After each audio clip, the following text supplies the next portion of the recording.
Gênesis 19. A destruição de Sodoma e Gomorra e o livramento de Ló. E vieram os dois anjos a Sodoma à tarde, e estava Ló, assentado à porta de Sodoma.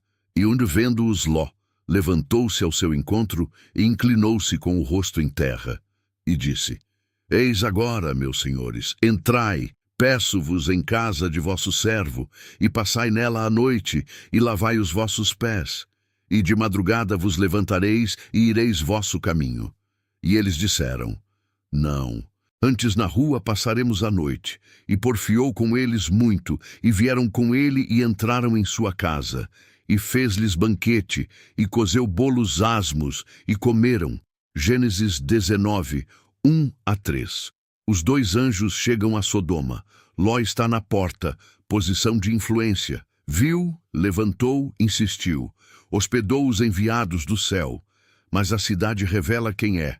Porém, antes que se deitassem, cercaram a casa os varões daquela cidade, os varões de Sodoma, desde o moço até ao velho, todo o povo de todos os bairros. E chamaram a Ló e disseram-lhe: Onde estão os varões que entraram contigo nesta noite? Traze-os fora a nós, para que os conheçamos. Então saiu Ló a eles à porta e fechou a porta atrás de si, e disse: Meus irmãos, rogo-vos que não façais mal. Eis aqui 2 filhas tenho, que ainda não conheceram varão. Fora vô-las trarei, e fareis delas como bom for aos vossos olhos. Somente nada façais a estes varões, porque por isso vieram à sombra do meu telhado. Gênesis 19, 4-8. A cidade inteira, do moço ao velho, cercou a casa, depravação coletiva. Pedem os homens para abusar. Ló tenta proteger os hóspedes, mas oferece as filhas. Tentativa trágica de resolver pecado com pecado. Quem mora perto de Sodoma começa a pensar como Sodoma. Eles, porém, disseram: Sai daí. Disseram mais: Como estrangeiro este indivíduo veio aqui habitar e quereria ser juiz em tudo? Agora te faremos mais mal a ti do que a eles. E arremessaram-se sobre o varão, sobre Ló, e aproximaram-se para arrombar a porta.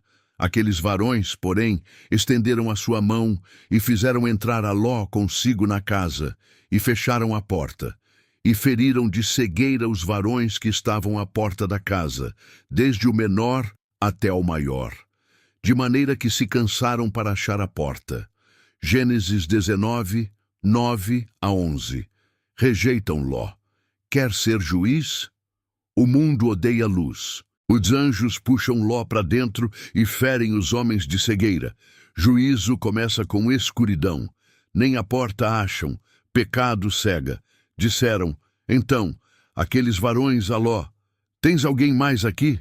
Teu genro, e teus filhos, e tuas filhas, e todos quantos tens nesta cidade, tira-os fora deste lugar, porque nós vamos destruir este lugar, porque o seu clamor tem aumentado diante da face do Senhor, e o Senhor nos enviou a destruí-lo. Gênesis 19, 12-13. A sentença vem: tira-os fora. Misericórdia antes da destruição. O clamor subiu, a paciência acabou. Deus envia juízo, mas avisa o justo. Então saiu Ló e falou a seus genros, aos que haviam de tomar as suas filhas, e disse: Levantai-vos, saí deste lugar, porque o Senhor há de destruir a cidade. Foi tido, porém, por zombador aos olhos de seus genros. Gênesis 19, 14. Ló avisa. Os genros riem.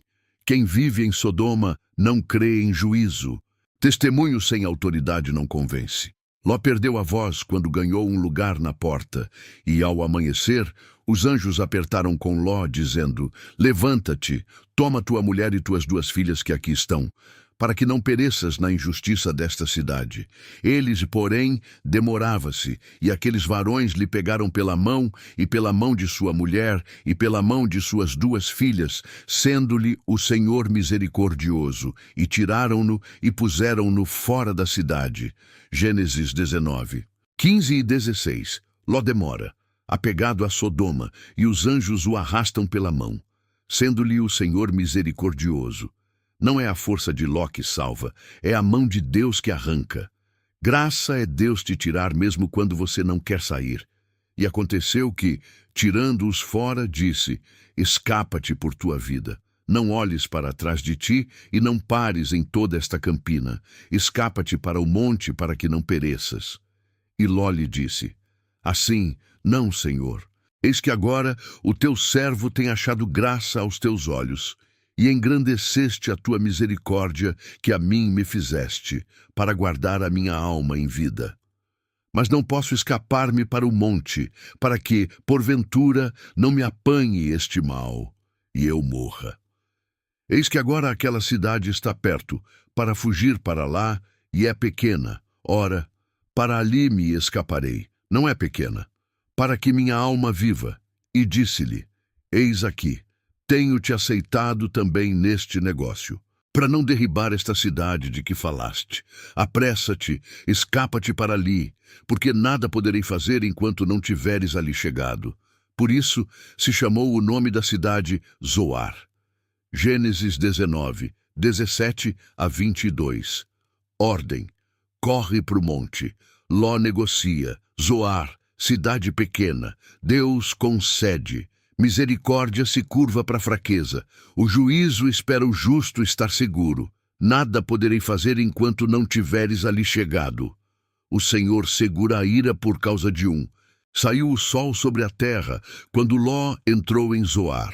Então o Senhor fez chover enxofre e fogo do Senhor desde os céus sobre Sodoma e Gomorra, e derribou aquelas cidades e toda aquela campina e todos os moradores daquelas cidades e o que nascia da terra. Gênesis 19, 23 a 25. Sol nascendo, fogo caindo, enxofre e fogo do Senhor desde os céus, juízo total. Cidades, campina, moradores, plantação, Sodoma vira memória. E a mulher de Ló olhou para trás e ficou convertida numa estátua de sal. Gênesis 19, 26. Ordem era clara: não olhe para trás. Ela olhou, coração ainda em Sodoma. Virou estátua de sal. Quem olha para trás, congela no caminho. Saudade do pecado mata. E Abraão levantou-se aquela mesma manhã de madrugada e foi para aquele lugar onde estivera diante da face do Senhor. E olhou para Sodoma e Gomorra, e para toda a terra da campina, e viu. E eis que a fumaça da terra subia, como a fumaça de uma fornalha. E aconteceu que, destruindo Deus as cidades da campina, lembrou-se Deus de Abraão e tirou a Ló do meio da destruição, derribando aquelas cidades em que Ló habitara. Gênesis 19, 27 a 29. Abraão vê a fumaça. Deus lembrou-se de Abraão e tirou Ló. A intercessão teve peso.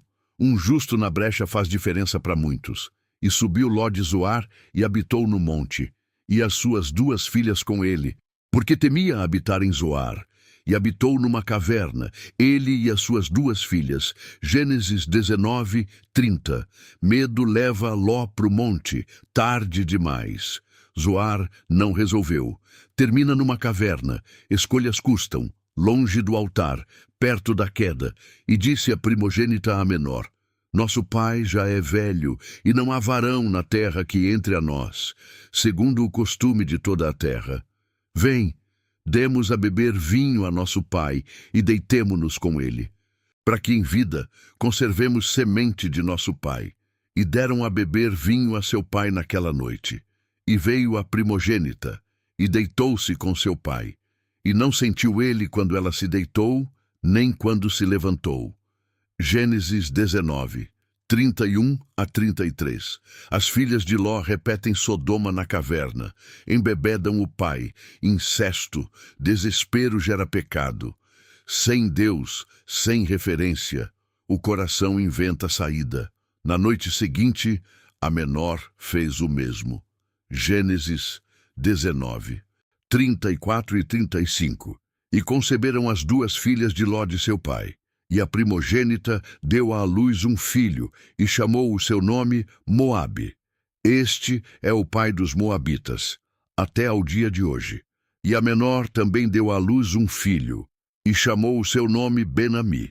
Este é o pai dos filhos de Amon, até ao dia de hoje.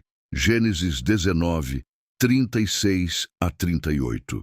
Nasce Moabe e Ben-Ami, moabitas e amonitas, povos de dor, de vergonha, inimigos futuros de Israel. Do pecado na caverna saem nações. Decisão de hoje vira história amanhã. Gênesis 20, Abraão em Gerar, Abimeleque e Deus que protege a aliança, e partiu Abraão dali para a terra do sul, e habitou entre Cádiz e Sur, e peregrinou em Gerar. E, havendo Abraão dito de Sara, sua mulher, é minha irmã, enviou Abimeleque, rei de Gerar, e tomou a Sara. Gênesis 20, 1 e 2. Abraão repete o erro do Egito, medo de novo. É minha irmã. Meia verdade para se proteger. Abimeleque toma Sara. A promessa de Isaque entra em risco outra vez. O homem de fé tropeça na mesma pedra. Deus, porém, veio a Abimeleque em sonhos, de noite, e disse-lhe: Eis que morto és, por causa da mulher que tomaste, porque ela tem marido. Mas Abimeleque ainda não se tinha chegado a ela. Por isso, disse: Senhor, matarás também uma nação justa. Não me disse ele mesmo: é minha irmã?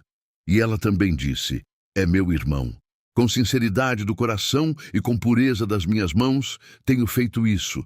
Gênesis 20, 3 a 5. Deus intervém. Fala com Abimeleque em sonho. Morto és, juízo sério. Abimeleque se defende, sinceridade e pureza. Não tocou nela. Deus conhece intenção. E disse-lhe Deus em sonhos: Bem sei eu que na sinceridade do teu coração fizeste isto, e também eu te tenho impedido de pecar contra mim. Por isso te não permiti tocá-la. Agora, pois, restitui a mulher a seu marido, porque profeta é, e rogará por ti, e viverás. Porém, se não lhe a restituíres, sabe que certamente morrerás, tu e tudo o que é teu. Gênesis 20, 6 e 7. Deus guardou Abimeleque de pecar. Deus guarda a promessa mesmo quando o profeta falha. Restitui, porque ele é profeta e orará por ti. A autoridade não vem de perfeição, vem de chamado. Deus defende a aliança. E levantou-se Abimeleque pela manhã, de madrugada, e chamou todos os seus servos, e falou todas estas palavras em seus ouvidos, e temeram muito aqueles varões. Então chamou Abimeleque a Abraão e disse-lhe: Que nos fizeste? E em que pequei contra ti, para trazeres sobre mim e sobre o meu reino tamanho pecado? Tu me fizeste aquilo que não se deveria fazer. Disse mais Abimeleque a Abraão: Que tens visto para fazeres tal coisa? Gênesis 20, 8 a 10. Abimeleque repreende Abraão. O mundo cobra a coerência do crente. Que viste para fazer isso? Medo faz a gente envergonhar o nome. E disse Abraão, porque eu dizia comigo: certamente não há temor de Deus neste lugar, e eles me matarão por causa da minha mulher. E na verdade é ela também minha irmã, filha de meu pai, mas não filha da minha mãe, e veio a ser minha mulher. E aconteceu que, fazendo-me Deus sair errante da casa de meu pai, eu lhe disse: Esta é a graça que me farás. Em todo lugar aonde chegarmos, dize de mim: é meu irmão. Gênesis 20, 11 a 13. Abraão explica: medo e meia-verdade antiga. Acordo desde a saída de Harã. Insegurança antiga, erro repetido. Deus trata raízes, não só frutos. Então, tomou Abimeleque ovelhas, e vacas, e servos e servas, e deu-os a Abraão. E restituiu-lhe Sara, sua mulher. E disse a Abimeleque: Eis que a minha terra está diante da tua face. Habita onde for bom aos teus olhos. E a Sara disse: Vês que tenho dado ao teu irmão 1000 moedas de prata. Eis que elas te sejam por véu dos olhos, para com todos os que contigo estão, e até para com todos os outros. E estás advertida. Gênesis 20, 14-16. Abimeleque devolve Sara e ainda presenteia. Repreende com 1000 moedas, véu dos olhos, para proteger a honra dela. O mundo honra quando Deus intervém. E orou Abraão a Deus, e sarou Deus a Abimeleque, e a sua mulher, e as suas servas, de maneira que tiveram filhos, porque o Senhor havia fechado totalmente todas as madres da casa de Abimeleque por causa de Sara, mulher de Abraão. Gênesis 20, 17 e 18. Abraão ora. O profeta falho é canal de cura. Deus tinha fechado as madres por causa de Sara, juízo e misericórdia. Quando restitui, Deus abre. A promessa segue intacta. Síntese. O que aprendemos com Gênesis 19 e 20. Gênesis 19 e 20 mostram que Deus é justo para julgar o pecado e fiel para guardar a promessa, mesmo quando o povo dele falha. Sodoma revela até onde vai a corrupção quando a cultura inteira perde o temor. E Ló mostra o perigo de negociar com o mundo. Começou olhando, armou tenda perto, sentou na porta e quase morreu junto. Deus manda anjos, avisa, insiste e arranca pela mão quem demora. Porque a misericórdia vai buscar, mas a ordem é clara. Não olhe para trás, porque saudade do pecado paralisa e vira estátua. Abraão intercede e Deus poupa por causa do justo. Mas quando não há 10, o juízo vem, fogo do céu que não erra o alvo. Já em Gerar, Abraão repete o erro do Egito, mente por medo e coloca a promessa em risco. Contudo, Deus aparece a Abimeleque, guarda um rei pagão de pecar, defende Sara e chama Abraão de profeta, mostrando que a aliança não depende da perfeição do homem, depende da fidelidade de Deus. No fim, Abraão ora e a casa de Abimeleque é curada, provando que Deus usa gente quebrada para abençoar outros. A lição é simples. Fuja de Sodoma sem olhar para trás. Não negocie com o pecado. E mesmo quando você falhar, Deus continua sendo o guardião da promessa.